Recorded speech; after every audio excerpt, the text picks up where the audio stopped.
আমি আলু দিয়ে, বেগুন দিয়ে, মূলা দিয়ে শিং মাছের তরকারি রান্না করব। মাছের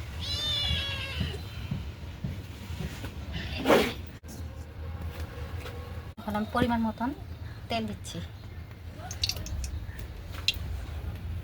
এখন আমি পরিমাণ মতো পেঁয়াজ দিয়ে দিলাম।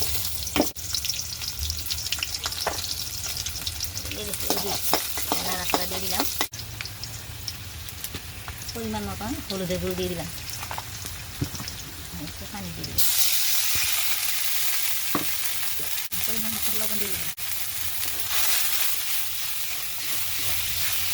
পরিমাণ মতন মরিচের ফাঁকি দিয়ে দিলাম। ডাল দিয়ে দিলাম। এখন আমি মাছটি কষাই নিই।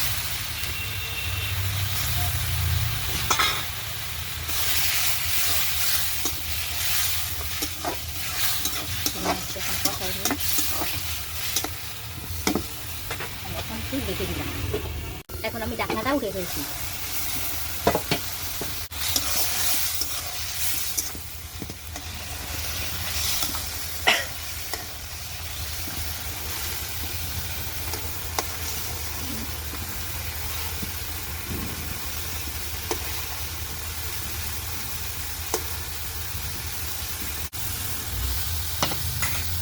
এখন আমি তরকারি দিয়ে দিলাম।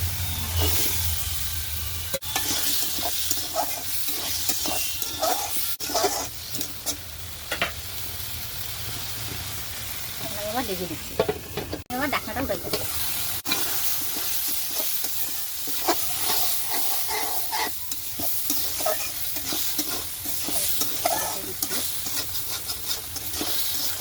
পরিমাণ মতো আমি এখন পানি দিয়ে দিলাম।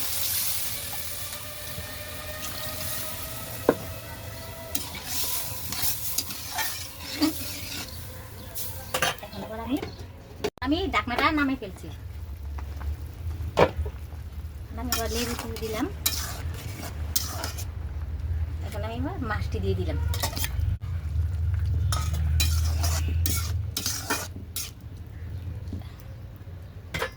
আমি এবার ধনিয়া পাতা দিয়ে দিলাম।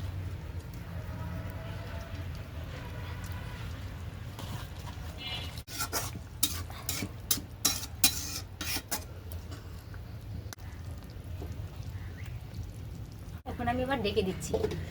এখন আমার তরকারিটা হয়ে গেছে। আমি এখন ঢাকনাটা নামিয়ে ফেলবো। তরকারিটা নামিয়ে ফেলবো।